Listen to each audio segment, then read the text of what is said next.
Hello दोस्तों। I hope आप लोग अच्छे होंगे, अपनी प्रिपरेशन अच्छे से कर रहे होंगे। साथियों, हम लोग घटनासार अर्धवार्षिकी करंट अफेयर को डिस्कस कर रहे थे। इस घटनासार का जो वन लाइनर करंट अफेयर है उसका वीडियो अपलोड कर दिया गया है, और इस वीडियो में हम लोग राष्ट्रीय घटनाओं की जो अर्धवार्षिकी है उसको विस्तार से देखेंगे। जिन लोगों ने वन लाइनर करंट अफेयर वाले वीडियो को नहीं देखा है वो लोग जा कर के देख सकते हैं, जो एग्ज़ाम के पॉइंट ऑफ व्यू से बहुत ही ज़्यादा इम्पोर्टेंट है। ठीक है। और जिन्होंने चैनल को सब्सक्राइब नहीं किया है वो लोग चैनल को सब्सक्राइब कर लें और बेल आइकन को प्रेस कर लें। और ऐसे ही इसके बाद जो है नेक्स्ट वीडियो में हम लोग अंतर्राष्ट्रीय घटनाक्रम को कवर करेंगे, और ऐसे ही पूरे घटनासार को कवर किया जाएगा। ठीक है। तो आप लोग मेरे साथ बने रहिए और चैनल को सब्सक्राइब कर लीजिए, बेल आइकन को प्रेस कर लीजिए। और कुछ लोगों ने कमेंट किया था कि उसका पीडीएफ जो है नहीं मिला है, तो मैं आप लोगों को बता दूं कि वो जो वन लाइनर करंट अफेयर है उसका पीडीएफ टेलीग्राम चैनल पे डाल दिया गया है, जिसका लिंक आप लोगों को डिस्क्रिप्शन बॉक्स में मिल जाएगा। तो आप लोगों जो है जिन्हें ज़रूरत होगी वो लोग जा कर के वो पीडीएफ डाउनलोड कर सकते हैं। ठीक है। और इसका पीडीएफ भी मैं टेलीग्राम चैनल पे डाल दूंगा और लिंक डिस्क्रिप्शन बॉक्स में प्रोवाइड करा दूंगा। साथियों, आप लोग वीडियो अगर अच्छा लगे तो लाइक करिए और शेयर करिए।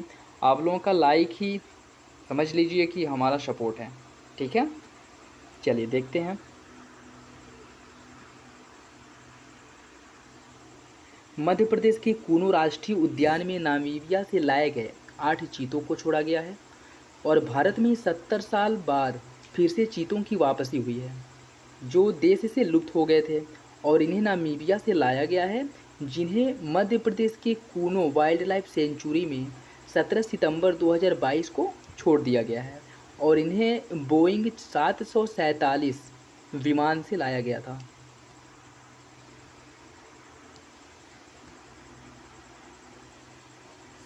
11 सितंबर को सुबह ग्वालियर हवाई अड्डे पर यह पहुंचा था, और प्रधानमंत्री मोदी ने अपने जन्मदिन के अवसर पर इन 8 चीतों को छोड़ा था। और ये जो जहाँ पे मतलब छोड़ा गया है कूनो राष्ट्रीय पार्क, यह मध्य प्रदेश के श्योपुर में स्थित है।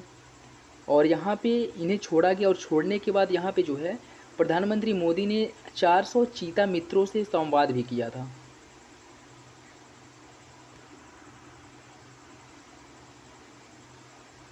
इसमें जो इम्पोर्टेंट होगा बस वही मैं हाईलाइट करूँगा, बाकी जो है आप लोग पीडीएफ में पढ़ लीजिएगा, लेकिन बहुत ज़्यादा डिटेल तो नहीं पूछेगा। जो बहुत ज़्यादा इम्पोर्टेंट है मैं उसे जो है हाईलाइट कर दूँगा। ठीक है। देखिए, भारत में लाए गए 8 चीतों में से 3 जो है वह नर हैं और 5 मादा हैं। और देश में जो चीता है 1952 में विलुप्त हो गया था, और अंतिम बार जो है अंतिम जो 3 चीते बचे थे वह 1947 में छत्तीसगढ़ के कोरिया ज़िले में इनकी मौत हो गई थी, जब सरगुजा के महाराजा ने इनका शिकार कर लिया था। ठीक। नेक्स्ट देखिए, 2023 में G20 शिखर सम्मेलन की मेज़बानी भारत द्वारा नई दिल्ली में की जाएगी।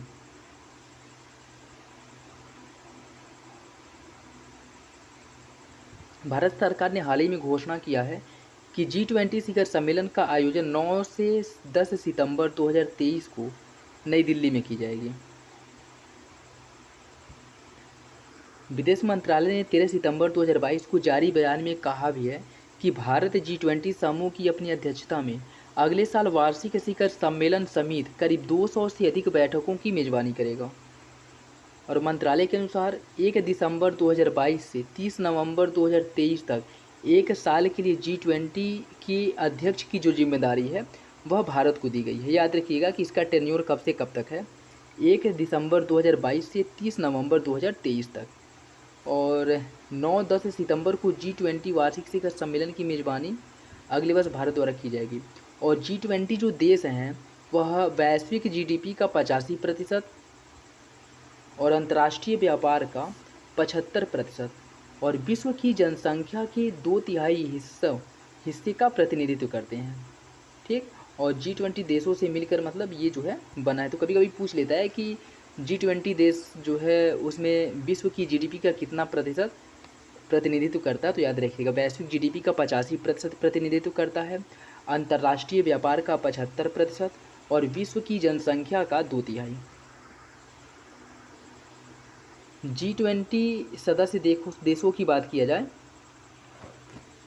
G20 सदस्य देशों की बात की जाए तो इसके सदस्य देश जो हैं वह अर्जेंटीना, ऑस्ट्रेलिया, ब्राज़ील, कनाडा, चीन, France, Germany, Bharat, Indonesia, Italy, Japan, south Korea, Mexico, रूस, सऊदी अरब, दक्षिण अफ्रीका, तुर्की, ब्रिटेन, अमेरिका और यूरोपीय संघ है। इस ये जो है कभी कभी इसके सदस्यों की पूछ लेता है कि G20 का कौन मेंबर नहीं है या कौन सा देश G20 का सदस्य नहीं है। तो मैं इसका आप लोगों को एक ट्रिक बता देता हूँ, आप लोग जो है इसे लिख लीजिएगा, बहुत ही इम्पोर्टेंट है। इसका ट्रिक है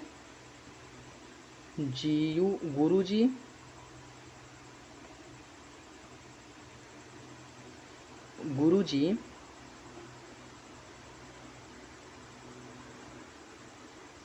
सीता अब SSC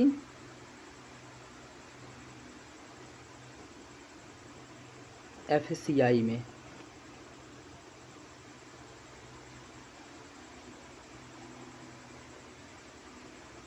ठीक, गुरुजी सीता अब SSC FCI में, ये ट्रिक है, आप लोग याद कर लीजिएगा।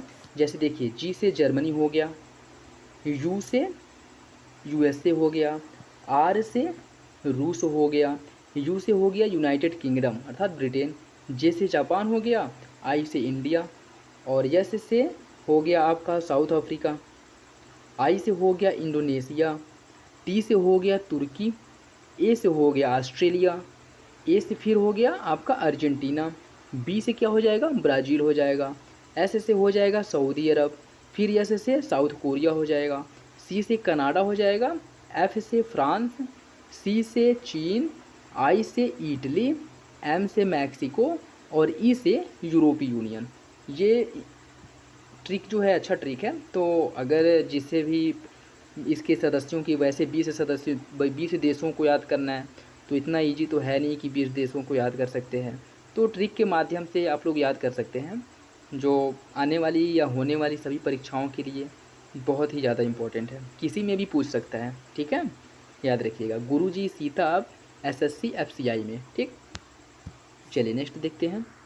देखिए भारत में G20 त्राइका, G20 में देशों का एक ट्राइका या कह सकते हैं कि त्रोइका समूह है, जिसमें क्या है कि जिसने पिछले साल G20 देशों की मेज़बानी की थी या अध्यक्षता की थी, वर्तमान में जो इसका अध्यक्ष है या जो जिसने मेज़बानी की है, और फ्यूचर में अर्थात अगले साल जो इसका अध्यक्ष बनेगा, जो इसकी मेज़बानी करेगी, इन 3 देशों के समूह को संयुक्त रूप से त्रोइका कहा जाता है। तो इंडोनेशिया ने 2021 में G20 सदस्य देशों की मेज़बानी की थी, इटली ने 2022 में और भारत 2023 में करेगा। तो इंडोनेशिया, इटली और भारत को सम्मिलित रूप से त्रोइका कहा जाता है। ठीक है, ये भी याद रखिएगा।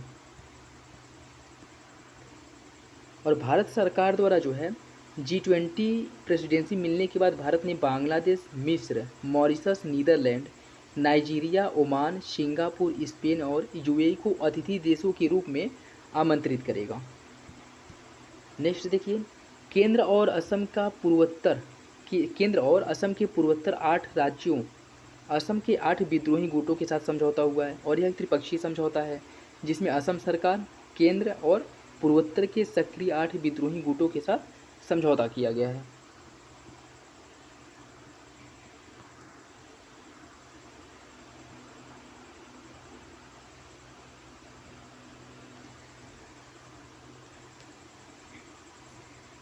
प्रधानमंत्री मोदी के नेतृत्व में 2024 से पहले पूर्वोत्तर के राज्यों के बीच जो सीमा विवाद है और जो सशस्त्र गुटों द्वारा विद्रोह किया जाता है, इससे संबंधित सभी विवादों को हल करने का लक्ष्य रखा गया। तो ये पूछ सकता है कि कब तक जो है जो वहाँ पे सीमा विवाद हैं या फिर से जो भी उग्रवादी गतिविधियाँ होती हैं उसको समाप्त करने का या फिर से उस पर अंकुश लगाने का लक्ष्य रखा गया है 2024 तक। और इस समझौते में चाय बागानों का त्वरित और केंद्रीय विकास सुनिश्चित करने के उद्देश्य से एक आदिवासी कल्याण और विकास परिषद की स्थापना करने की बात की गई है। और समझौते में सभी आदिवासी जैसे राष्ट्रीय मुक्ति सेना, असम के आदिवासी कोबरा मिलिटेंट और Birsa commando my force, Santhal tiger force और आर्मी शामिल हैं। इन सबको जो है इस समझौते में शामिल किया गया था। 2012 से यह संगठन संघर्ष विराम का पालन कर रहे हैं। नेक्स्ट देखिए, सेंट्रल विस्टा रेवेन्यू का उद्घाटन 8 सितंबर 2022 को किया गया, जिसमें राजपथ का नाम बदल करके अब कर्तव्य पथ कर दिया गया है। और उसी के पहले नेताजी सुभाष चंद्र बोस का जो 28 फुट ऊंची ग्रेनाइट की प्रतिमा है, जो 65 मीटर टन वजनी है, यह उसी जगह स्थापित किया गया है जहां 23 जनवरी 2022 को पराक्रम दिवस के अवसर पर सुभाष चंद्र बोस की एक होलोग्राम प्रतिमा का अनावरण किया गया है। और इसके पहले मतलब सुभाष चंद्र बोस के पहले इस जगह पर किसकी प्रतिमा थी? तो किंग जॉर्ज पंचम की प्रतिमा थी सुभाष चंद्र बोस के पहले। और ये सभी जो किया गया है वह सेंट्रल विस्टा रीडेवलपमेंट प्रोजेक्ट के अंतर्गत किया गया है। ठीक है, याद रखिएगा।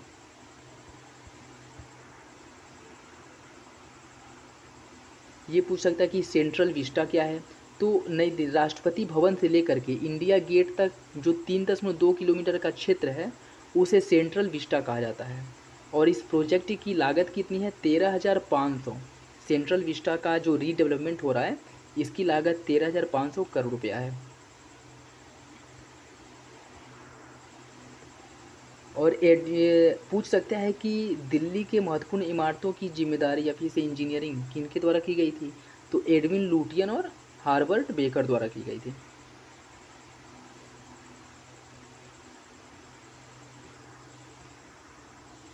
नेक्स्ट देखिए, हरिद्वार आकांक्षी जिला कार्यक्रम के तहत भारत का सर्वश्रेष्ठ जिला घोषित किया गया है। नीति आयोग द्वारा अगस्त 2022 में जारी जून 2022 की रैंकिंग में देश के कुल 112 आकांक्षी जिलों के आधारभूत अवसंरचना के क्षेत्र में हरिद्वार जिले को पहला स्थान प्राप्त हुआ है और इसे भारत का सर्वश्रेष्ठ आकांक्षी जिला घोषित किया गया है। भारत का सर्वश्रेष्ठ आकांक्षी जिला होने के सम्मान के साथ साथ जिले को 3 करोड़ रुपए का अतिरिक्त आवंटन दिया जाएगा। आकांक्षी जिला कार्यक्रम की बात करें तो इसकी शुरुआत 2018 में नीति आयोग द्वारा एस्पिरेशनल डिस्ट्रिक्ट प्रोग्राम के उद्देश्य से की गई थी, जिसमें उन संभावित जिलों की पहचान करना है जो सामाजिक आर्थिक विकास के माध्यम से मॉडल ब्लॉक में विकसित हो सकते हैं। कार्यक्रम का स्थानीय प्रशासन को बेहतर शासन और सेवा वितरण के लिए प्रौद्योगिकी और नवाचार का लाभ उठाने में सक्षम बनाता है। और इसके शुभारंभ के दौरान कुल 112 जिलों को एस्पिरेशनल डिस्ट्रिक्ट प्रोग्राम अर्थात एडीपी का हिस्सा बनाने के लिए चिन्हित किया गया था। नेक्स्ट देखिए, 2013-14 के मुकाबले भारत सरकार द्वारा प्रति व्यक्ति स्वास्थ्य का व्यय 74% बढ़ गया है। राष्ट्रीय स्वास्थ्य अनुमान 18-19 रिपोर्ट 12 सितंबर 2022 को जारी की गई है, जिसके अनुसार कुल स्वास्थ्य व्यय में सरकार की जो हिस्सेदारी पहले 28.6% होती थी 2013-14 में, वह बढ़ करके 40.6% हो गई है। और प्रति व्यक्ति सरकारी व्यय जो 13-14 में 1,042 रुपया होता था किया जाता था, वह उसमें 74% की वृद्धि आई है और यह अब बढ़ करके 1,815 रुपया हो गया है।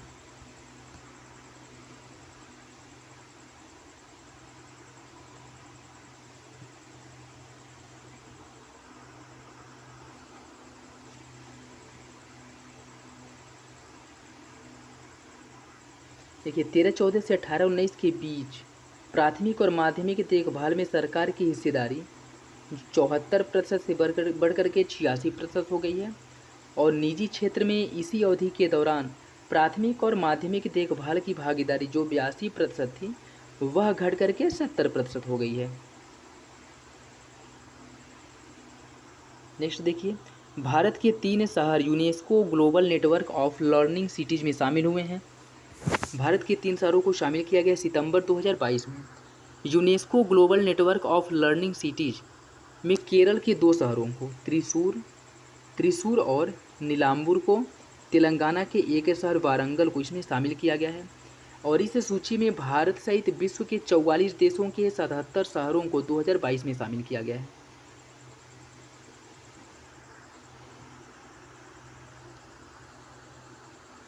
भारत के ये जो शहर हैं अब विश्व के विकसित शहर जैसे Bristol, Dublin, Beijing, Shanghai, Hamburg, Athens, Incheon की श्रेणी में शामिल हो गए हैं।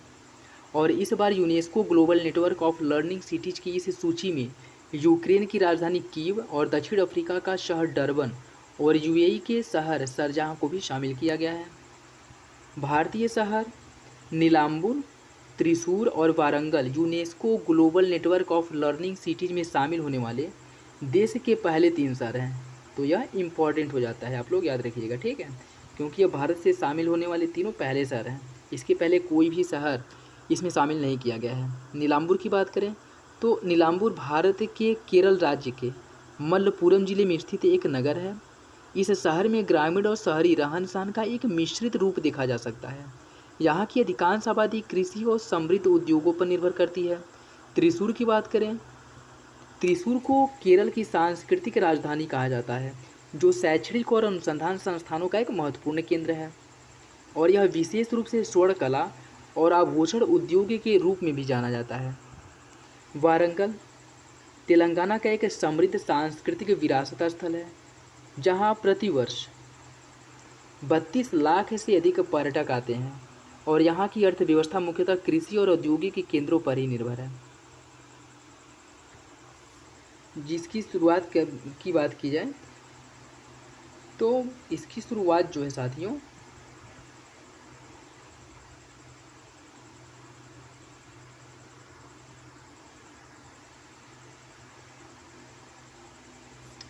यूनेस्को ग्लोबल लर्निंग सिटीज की शुरुआत 2013 में हुई थी, ठीक है, जिसका उद्देश्य होता है कि विकास के सभी चरणों में सीखने वाले शहरों को अन्य शहरों के साथ विचारों और कलाओं को साझा करना।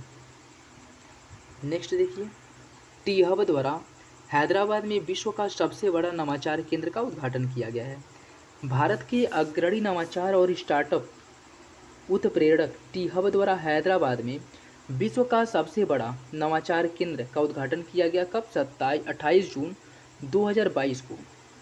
इस नवाचार केंद्र को बिजनेस इंक्यूबेटर संगठन टेक्नोलॉजी हब अर्थात टी हब के नेतृत्व में तैयार किया गया है और यह दुनिया का सबसे बड़ा नवाचार केंद्र है, जिसके फोकस क्षेत्र हैं ई वाहन, mobility, health tech, enterprises tech और कृत्रिम बुद्धिमत्ता। टी हब की जो स्थापना है 2015 में की गई थी, जो एक स्टार्टअप इंक्यूबेटर से आगे बढ़कर एक नवाचार केंद्र के रूप में विकसित हुआ है। नेक्स्ट, केरल स्वयं का इंटरनेट सेवा शुरू करने वाला भारत का पहला राज्य बन गया है। जुलाई 2022 में केरल स्वयं का इंटरनेट सेवा शुरू करने वाला भारत का पहला राज्य बन गया है और यह सेवा प्रदान कौन कर रहा है? Kerala fibre optical network limited को इंटरनेट सेवा प्रदाता लाइसेंस मिली है और इसी के द्वारा यहाँ पे इंटरनेट प्रोवाइड कराया जा रहा है।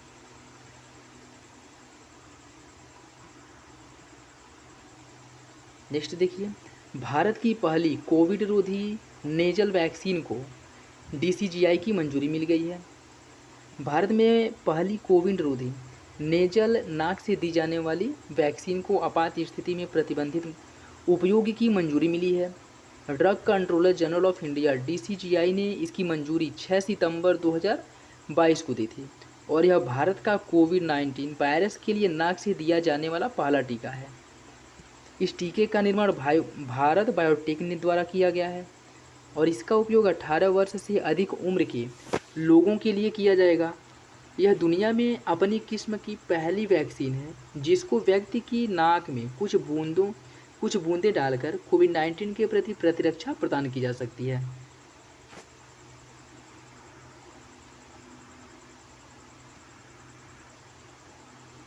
नेक्स्ट देखिए, बिहार में देश के सबसे बड़े रबर डैम का उद्घाटन। मोक्ष की भूमि गया में देश का सबसे बड़ा रबर डैम निर्माण किया गया है, जिसका बिहार के मुख्यमंत्री नीतीश कुमार ने फाल्गु नदी पर इस रबर डैम का उद्घाटन 8 सितंबर 2022 को किया।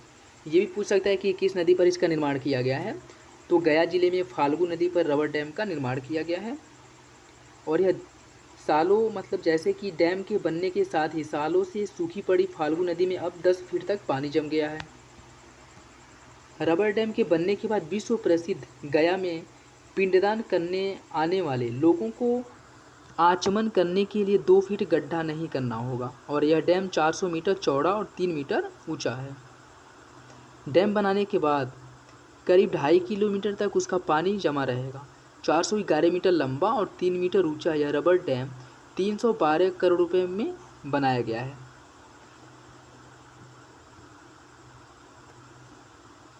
राज्य के जल संसाधन मंत्री संजय झा ने बताया कि आधुनिक तकनीकी पर आधारित इस रबर डैम को गयाजी डैम नाम दिया गया है। पूछ सकता है कि इस डैम का नाम क्या दिया गया है, तो गयाजी नाम दिया गया है, गयाजी डैम। इसके निर्माण से प्रसिद्ध विष्णुपद मंदिर देवघाट के पास फाल्गु नदी में पूरे साल कम से कम 2 फीट जल उपलब्ध रहेगा। राष्ट्रीय योग ओलंपियाड 2022 18 जून 2022 को शिक्षा मंत्री धर्मेंद्र प्रधान ने नई दिल्ली में राष्ट्रीय योग ओलंपियाड 2022 और प्रश्नोत्तर प्रतियोगिता का उद्घाटन किया। राष्ट्रीय योग ओलंपियाड जो है इसका आयोजन 18 से 20 जून 2022 तक शिक्षा मंत्रालय और राष्ट्रीय शैक्षिक अनुसंधान एवं प्रशिक्षण परिषद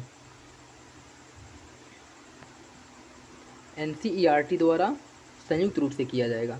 और इस वर्ष के राष्ट्रीय योग ओलंपियाड में 26 राज्यों और केंद्र शासित प्रदेशों तथा क्षेत्रीय शिक्षा संस्थानों के लगभग 600 छात्र हिस्सा लेंगे इसमें। और राष्ट्रीय योग ओलंपियाड 2022 की थीम है मानवता के लिए योग।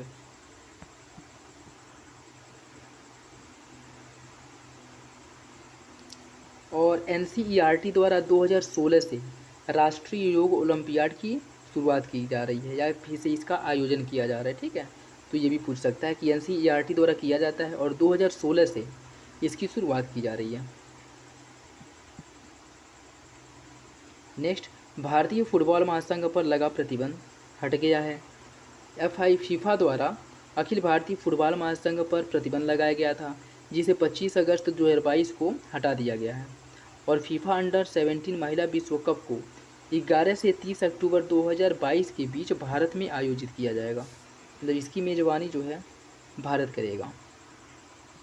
फीफा ने 16 अगस्त 2022 को तीसरे पक्ष के हस्तक्षेप के कारण इस पर प्रतिबंध लगाया था जिसे अब हटा लिया है। लोथल में राष्ट्रीय समुद्री विरासत परिसर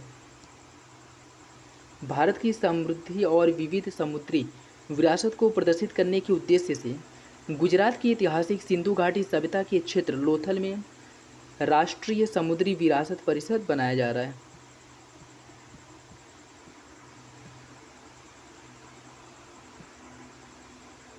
यह सागरमाला योजना की प्रमुख परियोजनाओं में से एक है।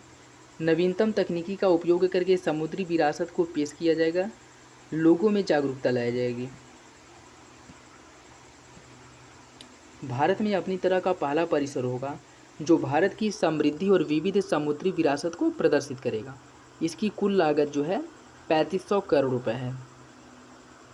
गूगल द्वारा यातायात डेटा सार्वजनिक करने वाला औरंगाबाद पहला शहर बन गया है। Aurangabad smart city development council limited के अनुसार औरंगाबाद गूगल से एनवायरमेंटल इंसाइट्स एक्सप्लोरर डेटा प्रकाशित करने वाला देश का पहला शहर बन गया है जिसने 2 अगस्त 2022 को EIE डेटा प्रकाशित किया। नई दिल्ली में संपन्न हुए इस कार्यक्रम में औरंगाबाद का यातायात डेटा सार्वजनिक रूप से लॉन्च किया गया है। EIE data race to zero और रेस टू रेजिलियंस प्रोग्राम के संबंध में औरंगाबाद की संयुक्त राष्ट्र के प्रति प्रतिबद्धता के अनुरूप है। भारत में गूगल की पर्यावरण अंतर्दृष्टि एक्सप्लोरर सुविधा जो है वह बेंगलुरु, चेन्नई, पुणे और औरंगाबाद के लिए उपलब्ध है।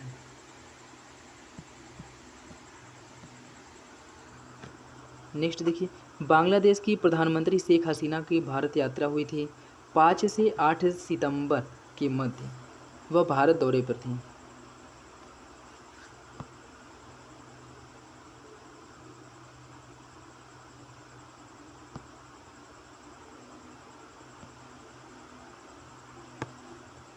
बैठक हुई उन लोगों के बीच में संपर्क, ऊर्जा, जल संसाधन, व्यापार और निवेश, सीमा प्रबंधन, सुरक्षा, विकास, साझेदारी, क्षेत्रीय तथा बहुपक्षीय मुद्दों पर विचार विमर्श हुआ था।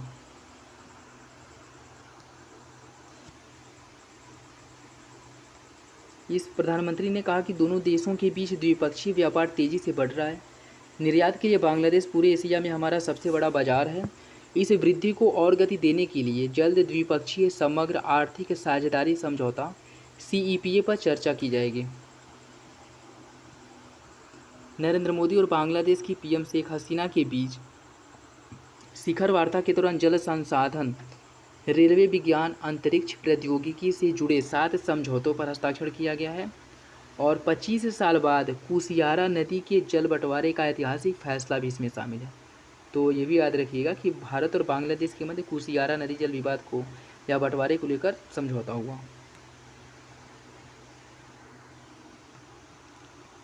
और प्रधानमंत्री ने कहा कि ऊर्जा की बढ़ती कीमत इस समय सभी विकासशील देशों के लिए चुनौती पेश कर रहा है। मैत्री थर्मल सुपर पावर प्लांट की पहली यूनिट के अनावरण से बांग्लादेश में किफ़ायती बिजली की उपलब्धता भी बढ़ेगी और दोनों देशों के बीच पावर ट्रांसमिशन लाइनों को जोड़ने पर बातचीत चल रही है। रूपसा नदी पर रेलवे पुल का उद्घाटन किया गया। यह पुल भारत की लाइन ऑफ क्रेडिट के तहत खुलना और मोगला पोर्ट के बीच बनाई जा रही है। नई रेलवे लाइन का एक महत्वपूर्ण हिस्सा है। समझौते के महत्वपूर्ण बिंदुओं की बात करें, पानी से लेकर के हुआ है, रेलवे, न्यायिक, विज्ञान, अंतरिक्ष, प्रसारण, सूचना प्रौद्योगिकी, इन सब आदि क्षेत्रों पर जो है लेकर के बात हुई है। भारत बांग्लादेश संयुक्त नदी आयोग 38वीं मंत्रिस्तरीय बैठक, जिसका आयोजन 25 अगस्त 2022 को नई दिल्ली में किया गया था और इस दौरान दोनों देशों ने अंतरिम आधार पर कुशियारा नदी के पानी को साझा करने की पहल की थी और इस पर समझौता किया गया।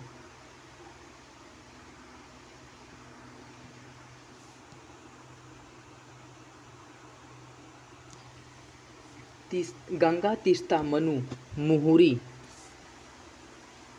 गंगा, तीस्ता, मनु, मुहुरी, खोवाई, गुमटी, धरला, दूध कुमार आदि नदियों से संबंधित मुद्दों के सभी पहलू इस बैठक के दौरान चर्चा में रहे थे। त्रिपुरा के सबरूम टाउन की पेयजल आवश्यकताओं को पूरा करने के लिए फेरी नदी, जिसका उद्गम त्रिपुरा से होता है, जल संचय स्थल की डिजाइन और इसकी तकनीकी बुनियादी ढांचे को अंतिम रूप देने का स्वागत किया गया था। कुशियारा नदी बांग्लादेश और असम में एक वितरिका नदी है। बराक नदी की एक शाखा के रूप में यह भारत बांग्लादेश सीमा बनाती है, जब यह बराक की एक अन्य शाखा सुरमा से अलग होती है। ठीक, बांग्लादेश में कुछ दूर बहने के बाद यह फिर से सुरमा नदी से मिलती है और इसे संयुक्त नदी को मेघना के नाम से जाना जाता है। INA विक्रांत नौसेना के बड़े बेड़े में शामिल। भारत का पहला स्वदेशी विमान वाहक पोत INS विक्रांत को 3 सितंबर 2022 को नौसेना के बेड़े में शामिल किया गया है। प्रधानमंत्री मोदी ने केरल के कोच्चि में आयोजित समारोह में इस नौसेना को समर्पित किया और साथ ही इसे समुद्र में तैरता हुआ एक शहर की संज्ञा दी। और प्रधानमंत्री मोदी ने कहा, विक्रांत विशाल है, विराट है, विहंगम है, विशिष्ट है, विक्रांत विशेष है। विक्रांत केवल युद्धपोत नहीं है, यह 21वीं सदी के भारत के परिश्रम, प्रतिभा, प्रभाव और प्रतिबद्धता का प्रमाण है।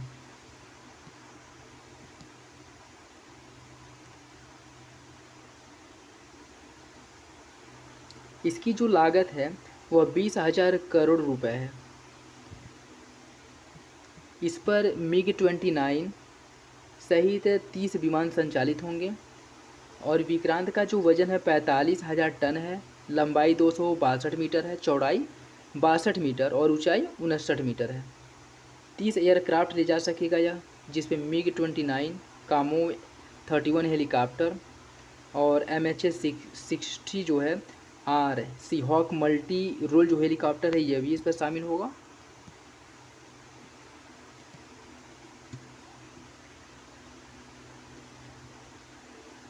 पच्चीस वर्ष बाद INS विक्रांत का पुनर्जन्म हुआ है। इसे 31 जनवरी 1997 में नौसेना से सेवा मुक्त कर दिया गया था। जो INS विक्रांत के नाम से रूस से जो एयरक्राफ्ट लिया गया था उसको 1997 में सेवा मुक्त किया गया था और उसी के नाम पे INS विक्रांत इसका नाम पड़ा है। बता दें कि भारत ने 1957 में HMS हरक्यूलिस नाम से एक जंगी जहाज को ब्रिटेन से खरीदा था, जिसे INS विक्रांत के नाम से 1961 में भारतीय नौसेना में शामिल किया गया था।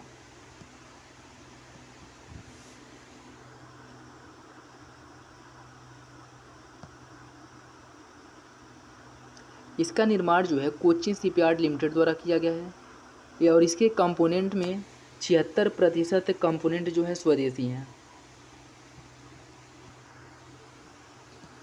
और इसी दिन जो है नौसेना के नए ध्वज का अनावरण भी किया गया। 72 वर्षों में कई बार इस ध्वज में बदलाव किया गया। 2022 में झंडे में लगे लाल रंग के सेंट जॉर्ज क्रॉस को हटा करके छत्रपति शिवाजी महाराज की सील लगाई गई है। न सफ़ेद ध्वज के बाएं ऊपरी भाग में तिरंगा है, दाईं ओर मध्य में नौसेना का जो चिन्ह है और यह अष्टकोणीय है जो गहरे नीले और स्वर्णिम रंग से बना है, जिस पर लिखा है शम नो वरुणम। वरुण जल के जो मतलब देवता हैं शम नो वरुणम, यही उस पर अंकित है। लद्दाख में तैयार होगा देश का पहला नाइट स्काई सेंचुरी। लद्दाख के हनले क्षेत्र में देश की पहली नाइट डार्क स्काई सेंचुरी अगले 3 माह में बनकर के तैयार हो जाएगी।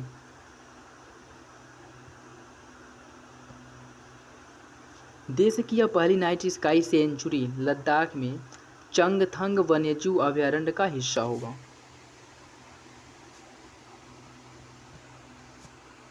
लद्दाख स्वायत्त पहाड़ी विकास परिषद, लद्दाख प्रशासन और इंडिया इंस्टीट्यूट ऑफ एस्ट्रोफिजिक्स के बीच जून 2022 में त्रिपक्षीय समझौता हुआ था और इस परियोजना से स्थानीय अर्थव्यवस्था को भी लाभ मिलेगा, जिससे क्या है कि टूरिज्म वगैरह बढ़ेगा। इससे गति शक्ति विश्वविद्यालय की स्थापना हेतु विधेयक संसद में पारित हो गया है। वडोदरा गुजरात स्थित राष्ट्रीय रेल एवं परिवहन संस्थान को गति शक्ति विश्वविद्यालय के नाम से एक स्वायत्त केंद्रीय विश्वविद्यालय के रूप में परिवर्तित करने वाले विधेयक को संसद के दोनों सदनों द्वारा मंजूरी मिल गई है।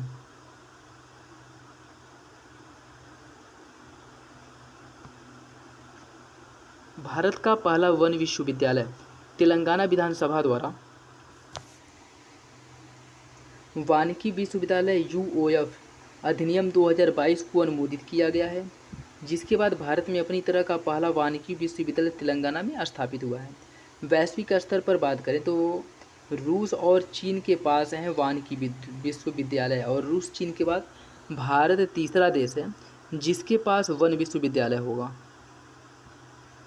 विश्व का सबसे बड़ा धार्मिक स्मारक पश्चिम बंगाल में, देखिए पश्चिम बंगाल में विश्व का सबसे बड़ा धार्मिक स्मारक बनने के अलावा वैदिक तारामंडल का मंदिर, जिसे international society of Krishna conscious अर्थात इस्कॉन के मुख्यालय के रूप में प्रयोग किया जाएगा।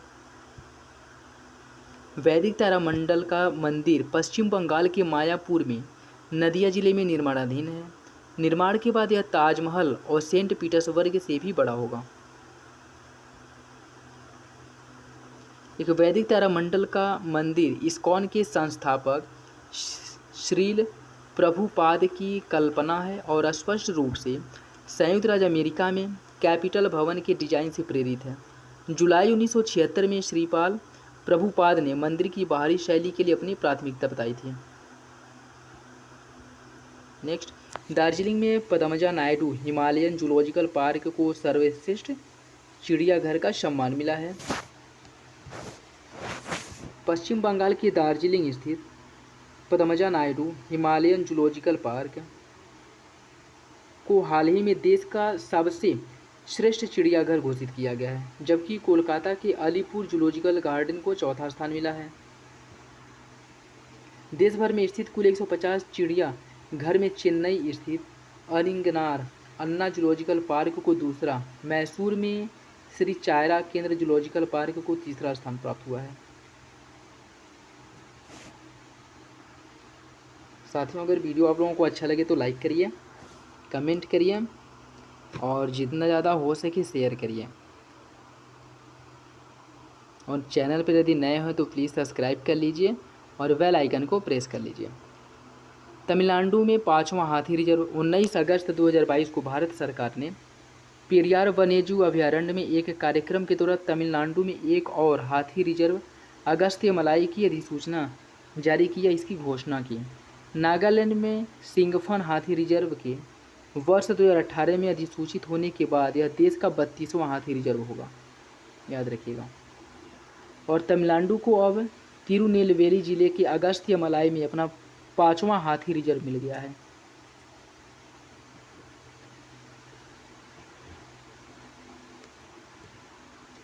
अगस्त्यमलाई भारत के 18 बायोस्फीयर रिजर्व में से भी एक है, जिसे यूनेस्को नेटवर्क 2016 में भी शामिल किया गया है। रिजर्व से आर्किड की लगभग 125 प्रजातियां तथा दुर्लभ, स्थानीय और खतरे वाले पौधों को दर्ज किया गया है। वर्तमान में दुनिया के 120 देशों में 669 बायोस्फीयर रिजर्व हैं। ठीक, 120 देशों में 669 बायोस्फीयर रिजर्व हैं।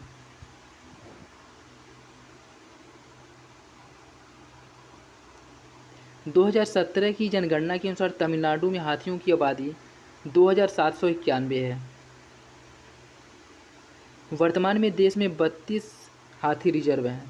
विगत 3 वर्षों में कर्नाटक के दांदेली हाथी रिजर्व, सिंगफल नागालैंड, कर्नाटक के दांदेली हाथी रिजर्व और नागालैंड का सिंगफल, छत्तीसगढ़ में लोमरू हाथी रिजर्व को अधिसूचित किया गया था। और वर्तमान में देश के 14 राज्यों में कुल 76,508 वर्ग किलोमीटर क्षेत्र हाथी रिजर्व के अंतर्गत आरक्षित किया गया है। नौरोजी के लंदन स्थित घर को ब्लू फ्लैग सम्मान दिया गया है। भारतीय स्वतंत्रता संग्राम के प्रतिष्ठित सदस्य रहे और ब्रिटेन के पहले भारतीय सांसद, यह ब्रिटेन के पहले भारतीय सांसद भी थे।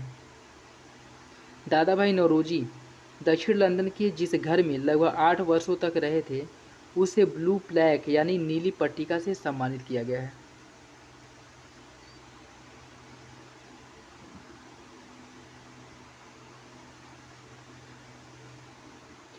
दादा भाई नौरोजी 19वीं सदी के अंत में लगभग 8 वर्षों तक लंदन में रहे थे, जिन्हें भारतीय राजनीति के पितामह या grand old man of India भी कहा जाता है। ब्लू प्लैक सम्मान मिलने के बाद लाल रंग के ईंटों से बने इस घर के बाहर अब एक पट्टिका लगी है, जिस पर लिखा है कि दादा भाई 1825-1917 भारतीय राष्ट्रवादी और सांसद यहाँ रहे थे। उच्च शैक्षणिक संस्थानों की अखिल भारतीय रैंकिंग 2022। उच्च शैक्षणिक संस्थानों की 2022 की अखिल भारतीय रैंकिंग धर्मेंद्र प्रधान ने 15 जुलाई 2022 को जारी की। शिक्षा मंत्रालय द्वारा देश के उच्च शिक्षण संस्थानों की ऐसी रैंकिंग पिछले 7 वर्षों से जारी की जा रही है। और इंडिया रैंकिंग 2022, इसका नाम जो है इंडिया रैंकिंग 2022 के नाम से जारी किया गया है, जिसके तहत 11 विभिन्न श्रेणियों, विश्वविद्यालयों, अनुसंधान संस्थानों, ओवरऑल तथा इंजीनियरिंग, इन सब में जो है पुरस्कार दिया गया है, या फिर से कह सकते हैं कि इनकी नंबरिंग की गई है, या फिर से रैंक दिया गया है। अनुसंधान संस्थान को पिछले वर्ष से इंडिया रैंकिंग में शामिल किया गया है। Teaching learning and resources LTR 30%। India ranking 2022 में ओवरऑल श्रेणी में IIT मद्रास पहले स्थान पे है और यह लगातार 4 वर्षों से इस देश का सर्वश्रेष्ठ शैक्षणिक संस्थान घोषित हुआ है। दूसरा स्थान बेंगलुरु स्थित Indian institute of science IISc Bengaluru का है।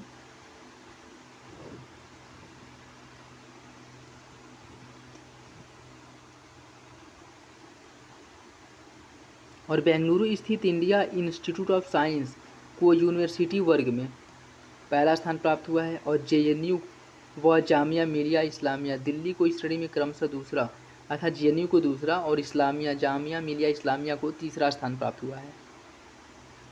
और दिल्ली विश्वविद्यालय पिछले वर्ष की तरह इस वर्ष भी दिल्ली विश्वविद्यालय का जो मिरांडा हाउस है वह कॉलेज वर्ग में पहले स्थान पे है। तो याद रखिए कि कॉलेज वर्ग में मिरांडा हाउस कॉलेज दिल्ली पहले स्थान पे है।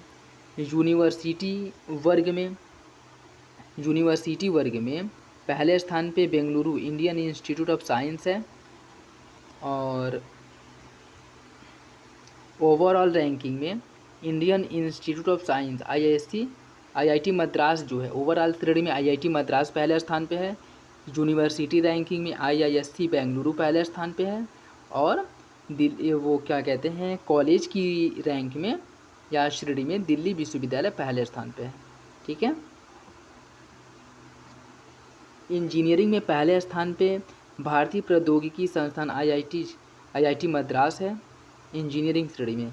और फार्मेसी वर्ग में जामिया हमदर्द नई दिल्ली में स्थित है यह है। मैनेजमेंट श्रेणी में IIM अहमदाबाद पहले स्थान पे है। वास्तुकला के क्षेत्र में IIT रुड़की पहले स्थान पे है।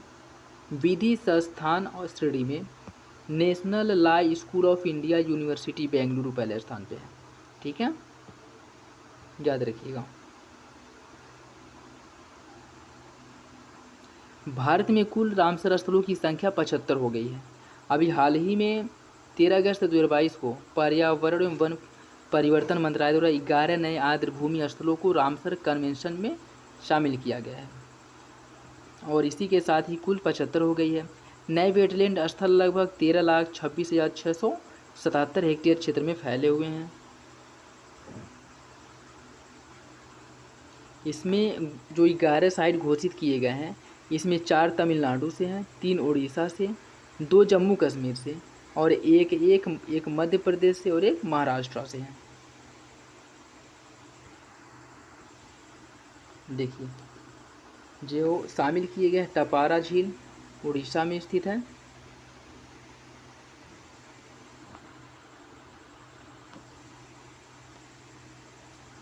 टपारा झील आर्द्रभूमि उड़ीसा में स्थित है।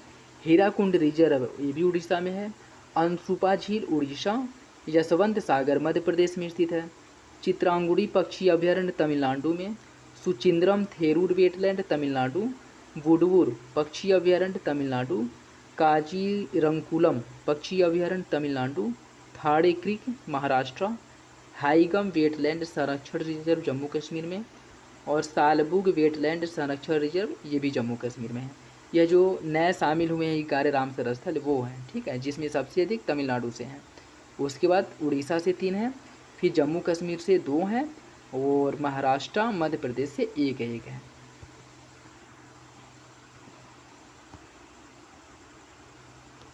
और इसके अलावा बात करें तो 2022 में 2 और भी रामसर स्थल घोषित किए गए थे। खिंजदिया पक्षी अभयारण्य जो गुजरात में स्थित है और उत्तर प्रदेश के बखिरा वन्यजीव अभयारण्य जो उत्तर प्रदेश में है।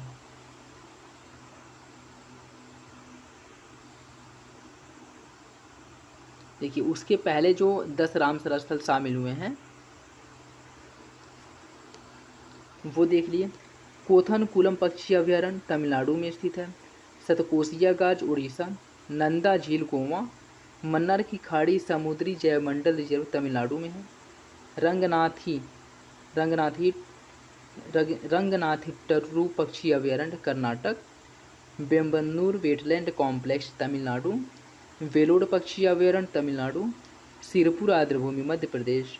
वेदांथंगली पक्षी अभयारण्य तमिलनाडु और उदयमर्धनपुरम पक्षी अभयारण्य तमिलनाडु। यह जो 11 शामिल हुए हैं रामसर स्थल में उसके पहले 10 को शामिल किया गया था, यह वो है।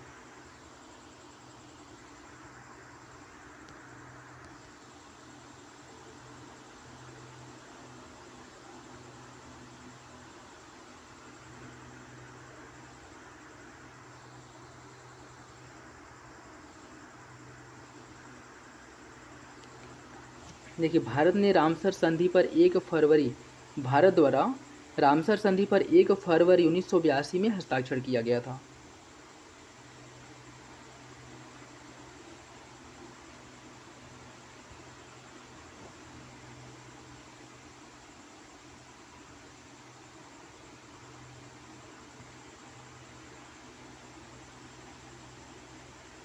नेक्स्ट देखिए भारत की 15वीं राष्ट्रपति द्रौपदी मुर्मू 21 जुलाई 2022 को इन्हें राष्ट्रपति का चुनाव हुआ था, मतलब ये राष्ट्रपति चुन ली गई थी। श्री मुर्मू को 64% मत प्राप्त हुआ था जबकि यशवंत सिन्हा को 36%।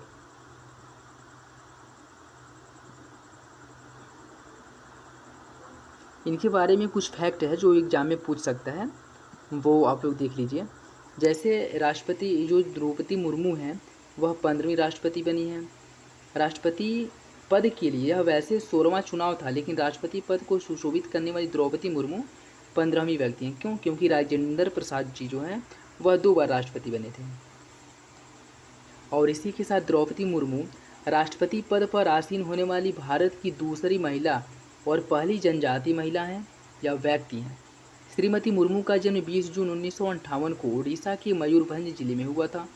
द्रौपदी मुर्मू देश की सबसे कम उम्र की राष्ट्रपति होने के साथ साथ भारत की पहली राष्ट्रपति हैं जिनका जन्म स्वतंत्रता के बाद हुआ है। ठीक है, ये भी याद रखिएगा। 1997 में द्रौपदी मुर्मू पहली बार राजनीति में शामिल हुई और उड़ीसा के मयूरभंज जिले के रायरंगपुर अधिसूचित क्षेत्र परिषद से पार्षद चुनी गई थी। 2002 से 2009 तक रायरंगपुर विधानसभा क्षेत्र से 2 बार यह विधायक रही थी। 18 मई 2015 से 12 जुलाई 2021 तक यह झारखंड के राज्यपाल के रूप में भी कार्य की थी।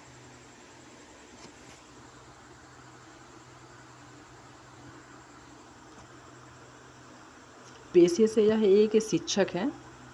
नेक्स्ट देखिए, जगदीप धनखड़ भारत के 14वें उपराष्ट्रपति बने हैं।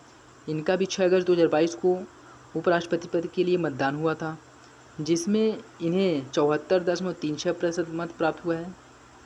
और वहीं विपक्षी उम्मीदवार कांग्रेस की मार्गरेट अल्वा को मात्र 182 वोट मिले थे। धनखड़ ने 30 जुलाई 2019 से 17 जुलाई 2022 तक पश्चिम बंगाल के राज्यपाल के रूप में इन्होंने कार्य किया था।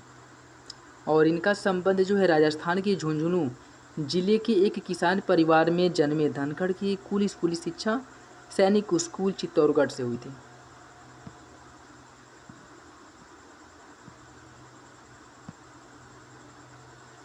एक जुलाई 2022 से सिंगल यूज प्लास्टिक पर पूर्णतः प्रतिबंध लगा दिया है। और देख लीजिए कि इसके अंतर्गत क्या क्या बंद किया गया है।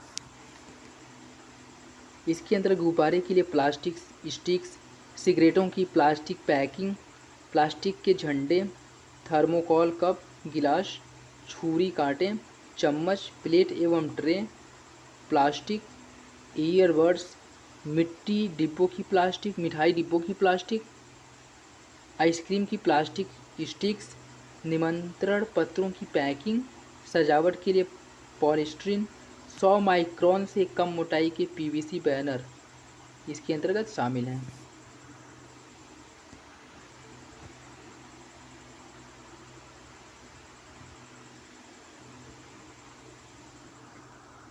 केंद्र सरकार का नया नियामक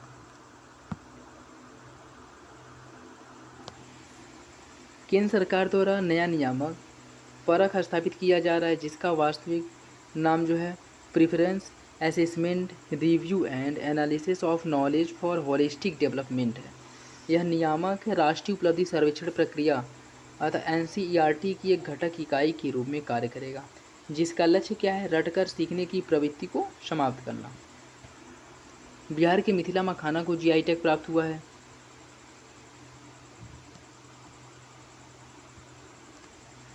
देखिए, पंजीकरण प्रमाण पत्र के अनुसार बिहार राज्य के दरभंगा, मुजफ्फरपुर, चंपारण, बेगूसराय, मधुबनी, कटिहार सहित अन्य जिलों में मिथिला मखाना पाया जाता है। इसके साथ साथ और भी हैं उत्पाद जिन्हें GI टैग प्राप्त हुआ है, जैसे बिहार के जर्दालू आम, कतरनी धान या कतरनी चावल, नवादा का जो मगही पान है और मुजफ्फरपुर की शाही लीची को भी GI टैग प्राप्त हो चुका है।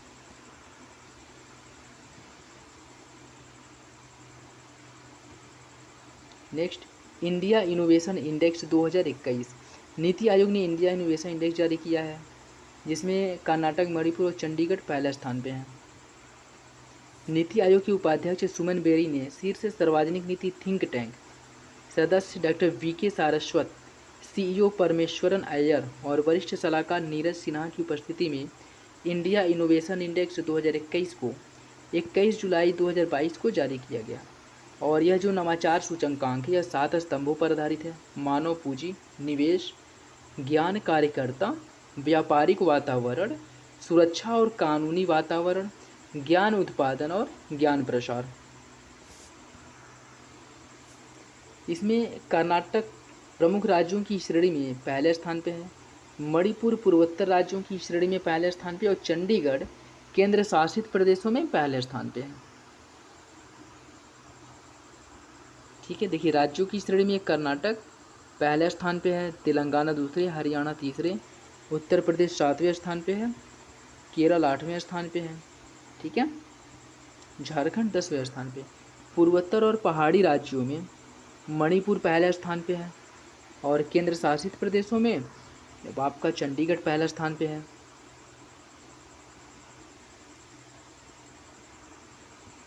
नेक्स्ट, अरुणाचल प्रदेश और असम के बीच सीमा विवाद समझा लिया गया है या फिर से समझौता हो गया है।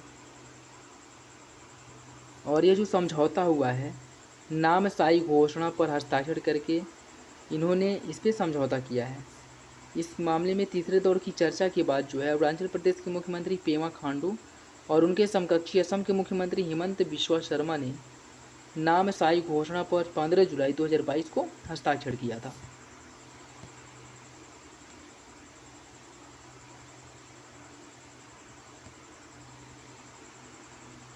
देखिए, केंद्र सरकार द्वारा ध्वज संहिता में बदलाव किया गया है। क्या किया कि इसके साथ जो है तिरंगे को दिन और रात दोनों समय फहराया जा सकता है और साथ ही मशीन और पॉलिएस्टर से बने ध्वजों का उपयोग करने की भी अनुमति दे दी गई है। और सरकार का यह निर्णय ऐसे समय में आया है जब सारा देश आज़ादी का अमृत महोत्सव मना रहा है। 13 से 15 अगस्त तक हर घर तिरंगा अभियान की शुरुआत भी की गई है।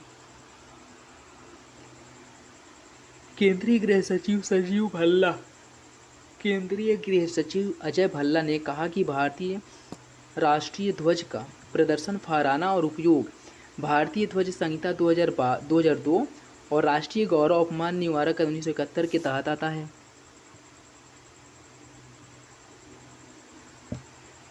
हिमाचल प्रदेश वाणिज्यिक वाहनों को इमरजेंसी सपोर्ट सिस्टम से जोड़ने वाला पहला राज्य बन गया है। Himachal Pradesh vehicle location tracking device को इमरजेंसी रिस्पांस सपोर्ट सिस्टम से जोड़ने वाला भारत का पहला राज्य बन गया है।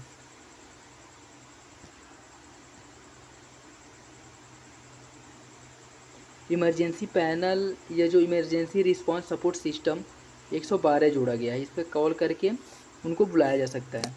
नेक्स्ट, गुजरात सेमीकंडक्टर और डिस्प्ले उत्पादन नीति की घोषणा करने वाला पहला राज्य बन गया है।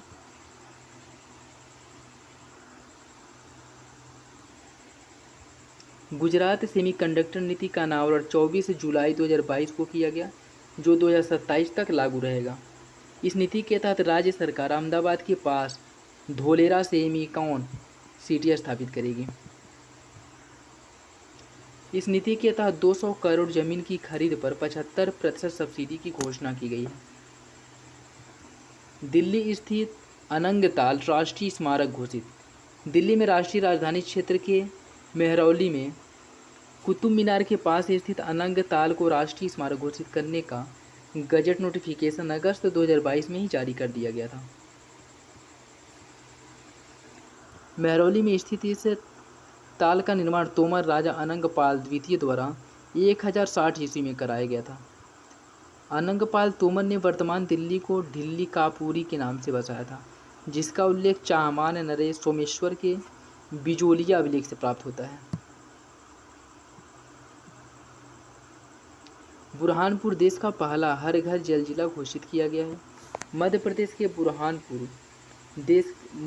के बुरहानपुर जिले को देश का पहला हर घर जल वाला प्रमाणित जिला बनाया गया है और जिसकी घोषणा 22 जुलाई 2022 को की गई थी।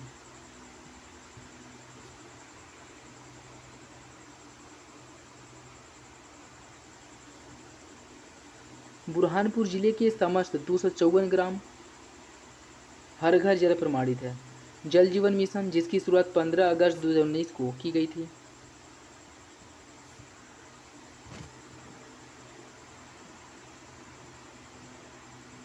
देश की सबसे लंबी मालगाड़ी सफर परिचालन स्वतंत्रता के 75 वर्ष पूरे होने के उपलक्ष्य में चलाया गया था, जिसका नाम था सुपर वासुकी ट्रेन और इस साउथ ईस्टर्न सेंट्रल रेलवे की तरफ से किया गया था। 6 इंजन इसमें लगे थे और 295 इसमें डिब्बे थे और यह 3.5 किलोमीटर लंबी थी, जिसे छत्तीसगढ़ के कोरबा से नागपुर के राजनांदगांव के बीच 27,000 टन कोयला लेकर के यात्रा पूरी इसने की थी। याद रखिएगा, पूछ सकता है कि कहाँ से कहाँ तक यात्रा की थी। ठीक है। मंडला बना देश का पहला कार्यात्मक रूप से साक्षर जिला। मध्य प्रदेश का आदिवासी बहुल मंडला जिला भारत का पहला पूर्ण कार्यात्मक रूप से साक्षर जिला बन गया है, जिसके इसका जो है इसकी घोषणा मध्य प्रदेश के खाद्य नागरिक आपूर्ति एवं उपभोक्ता संरक्षण मंत्री ने 15 अगस्त 2022 को की थी। मंकी पॉक्स की जांच के लिए पहला स्वदेशी टीका लॉन्च कर दिया गया है। मंकी पॉक्स की जांच करने के लिए पहला स्वदेशी निर्मित RT-PCR किट आंध्र प्रदेश के मेडटेक जोन में लॉन्च किया गया है।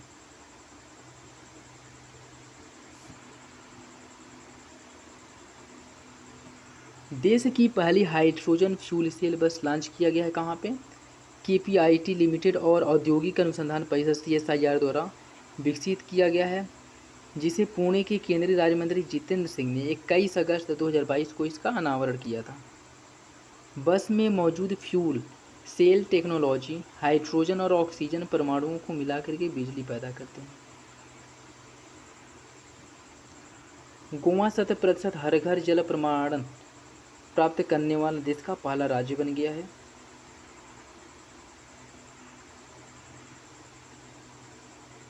भारत का पहला 3D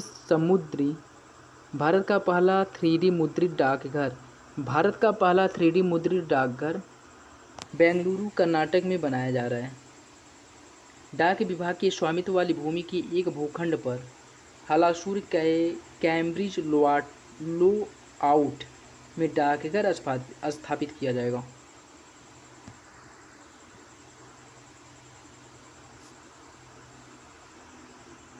भारत का पहला भूकंप संग्रहालय गुजरात में स्थापित किया जाएगा 28 अगस्त 2022 को। भारत का पहला भूकंप स्मारक स्मृति वन, इसे नाम दिया गया क्या? स्मृति वन।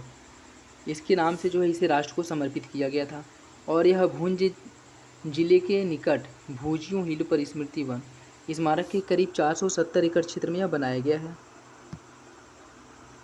इसमें अत्याधुनिक स्मृति वन भूकंप संग्रहालय भी है। मध्य प्रदेश के खंडवा में दुनिया का सबसे बड़ा तैरता सौर ऊर्जा संयंत्र मध्य प्रदेश के खंडवा में दुनिया का सबसे बड़ा तैरता सौर ऊर्जा संयंत्र फ्लोटिंग सोलर प्लांट लगाया गया है।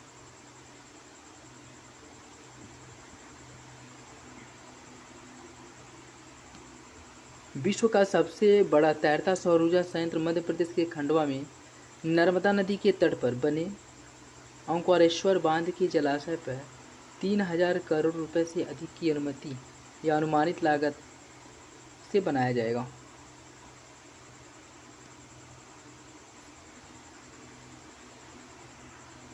वन संरक्षण नियम 2022। हाल ही में पर्यावरण वन और जलवायु परिवर्तन मंत्रालय ने वन संरक्षण नियम 2022 को वन संरक्षण अधिनियम 1980 के तहत अधिसूचित किया है।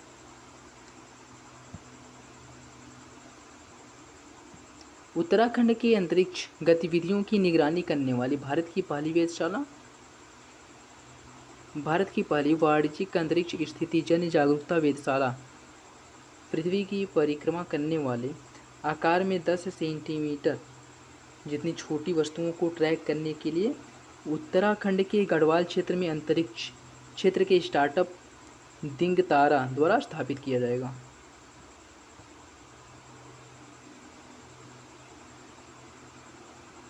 उकला के स्पीड टेस्ट ग्लोबल इंडेक्स में भारत 118वें स्थान पे।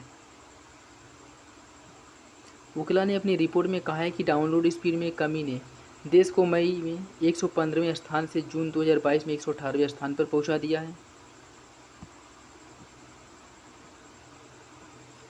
स्वतंत्रता दिवस पर प्रधानमंत्री द्वारा दिए गए 5 प्रण क्या थे? 15 अगस्त 2022 को राष्ट्र के नाम अपने संबोधन में प्रधानमंत्री ने 5 प्रण दिए थे। किसी भी कोने में गुलामी का अंश न रह जाए, अपनी विरासत पर गर्व, नागरिकों अपनी विरासत पर गर्व, एकता एवं एकजुटता तथा नागरिकों के कर्तव्य। जम्मू कश्मीर परिसीमन आयोग की रिपोर्ट जारी हो गई है। 5 मई 2022 को आयोग ने एक बैठक के बाद रिपोर्ट को जारी किया। इसके मुख्य बिंदुओं की बात करें तो विधानसभा की 7 सीटें बढ़ाई जानी है, जिससे विधानसभा में सदस्यों की संख्या 83 से बढ़ करके अब 90 हो जाएगी। परिसीमन आयोग ने जम्मू संभाग में 6, कश्मीर संभाग में 1 विधानसभा सीटों को बढ़ाया है।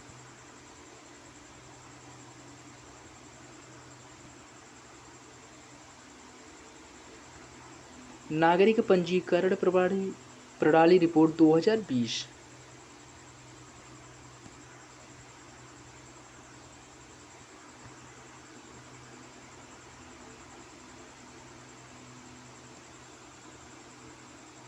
ये देखिए, प्लास्टिक का अपशिष्ट प्रबंधन के लिए शुभंकर और हरित पहल लॉन्च किया गया है 5 अप्रैल 2022 को।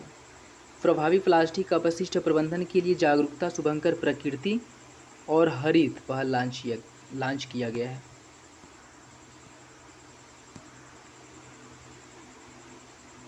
और भारत के पहले इथेनॉल संयंत्र का उद्घाटन जो है मुख्यमंत्री नीतीश कुमार ने बिहार के पूर्णिया में स्थित परोरा में किया, और यह भारत के पहले इथेनॉल संयंत्र है जिसका उद्घाटन 30 अप्रैल 2022 को किया गया।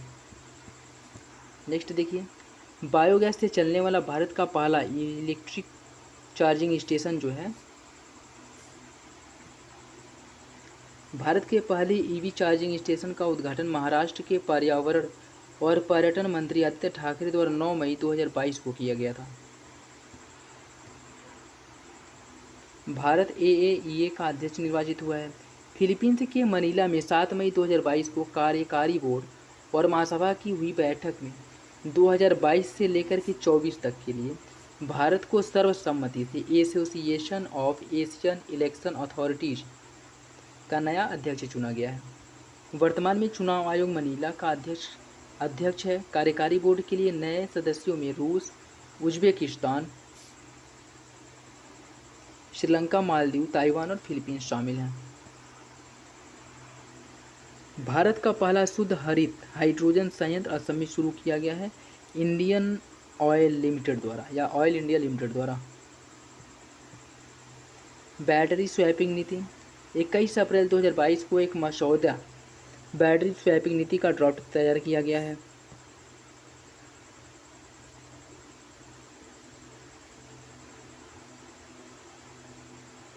महाराष्ट्र जीन बैंक परियोजना, महाराष्ट्र मंत्रिमंडल ने अप्रैल 2022 में महाराष्ट्र जीन बैंक परियोजना को मंजूरी दी है और यह भारत में इस तरह की अपनी पहली परियोजना है।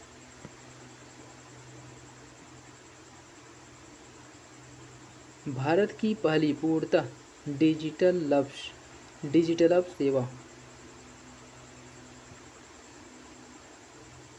देश की पहली कार्बन न्यूट्रल पंचायत, प्रधानमंत्री नरेंद्र मोदी, यह इंपॉर्टेंट है याद रखिएगा, नरेंद्र मोदी द्वारा जम्मू और कश्मीर के सीमावर्ती क्षेत्र सांबा के पल्ली गांव में 24 अप्रैल 2022 को 500 कीवी का सौर संयंत्र राष्ट्र को समर्पित किया और इसके साथ ही पल्ली गांव देश की पहली कार्बन न्यूट्रल पंचायत बन गई है।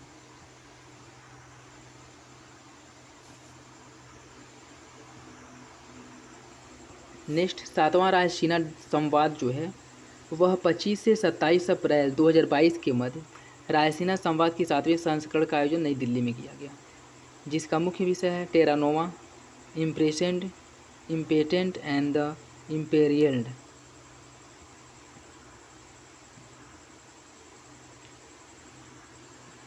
नेक्स्ट, गुजराती जंगली गधों के संरक्षण हेतु रणखार कंजर्वेशन घोषित किया गया है। जोधपुर संभाग के संचार तहसील से 57 किलोमीटर दूरी पर चितलवाना तहसील के रणखार गांव के आसपास रहने वाले जंगली गधों के संरक्षण के लिए राज्य सरकार ने अप्रैल 2022 में बड़ी घोषणा करते हुए कंजर्वेशन रिजर्व घोषित किया है। सिंकुला दर्रे पर दुनिया की सबसे ऊंची सुरंग,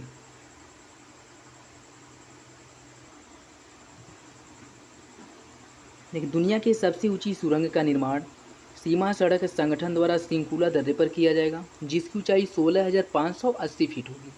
सिंकुला सुरंग की लंबाई 4.25 किलोमीटर होगी और यह सुरंग हिमाचल प्रदेश को लद्दाख से जोड़ेगा। ठीक है, हिमाचल प्रदेश को लद्दाख से जोड़ेगा। लंबाई 4.25 किलोमीटर, ऊंचाई 16,580 फीट। बीआरओ द्वारा इस सुरंग का निर्माण अगस्त 2022 में शुरू किया गया है और 2025 तक इस सुरंग का निर्माण कार्य पूरा कर लिया जाएगा।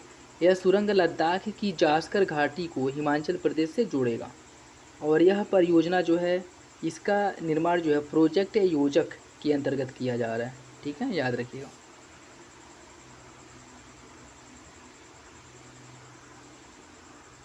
ये नेक्स्ट देखिए, देश में पहला समुद्री शैवाल पार्क तमिलनाडु से सीवीड की खेती के लिए एक विशेष आर्थिक क्षेत्र स्पेशल इकोनॉमिक जोन हेतु स्थान चुनने के लिए कहा गया है।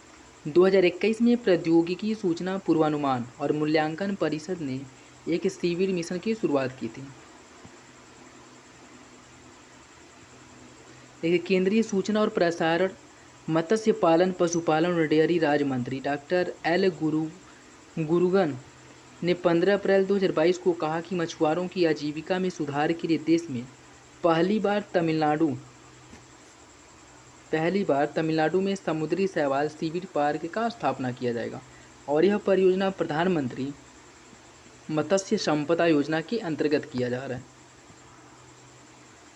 नेक्स्ट देखिए, भारत का पहला डिजिटल वाटर बैंक। कर्नाटक की आईटी मंत्री ने 14 मार्च 2022 को बेंगलुरु में एक्वाक्रॉफ्ट ग्रुप वेंचर्स द्वारा गठित भारत का पहला digital water data bank aquarium launch किया है। स्वदेशी नेविगेशन सिस्टम गगन का उपयोग करने वाली पहली एयरलाइन जो है इंडिगो बनी है, जिसने गगन का उपयोग किया।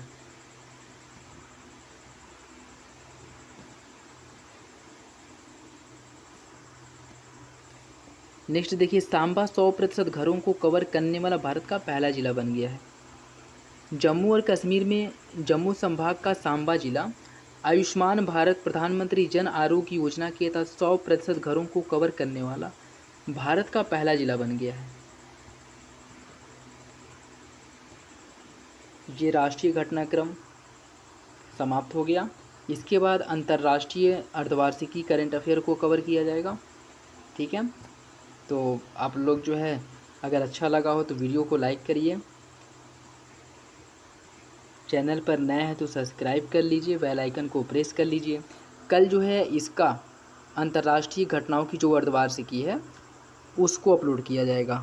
ठीक है, और इसका पीडीएफ मैं डिस्क्रिप्शन बॉक्स में उसका लिंक प्रोवाइड करा दूंगा और टेलीग्राम पे या पीडीएफ आप लोगों को मिल जाएगा, वहाँ से जा कर के आप लोग डाउनलोड कर लीजिएगा। ठीक है, वीडियो को लाइक करना मत भूलिएगा। लाइक करिए, शेयर करिए, कमेंट करिए और चैनल को सब्सक्राइब कर लीजिए। ठीक है, चलिए मिलते हैं अगली वीडियो में, तब तक के लिए धन्यवाद।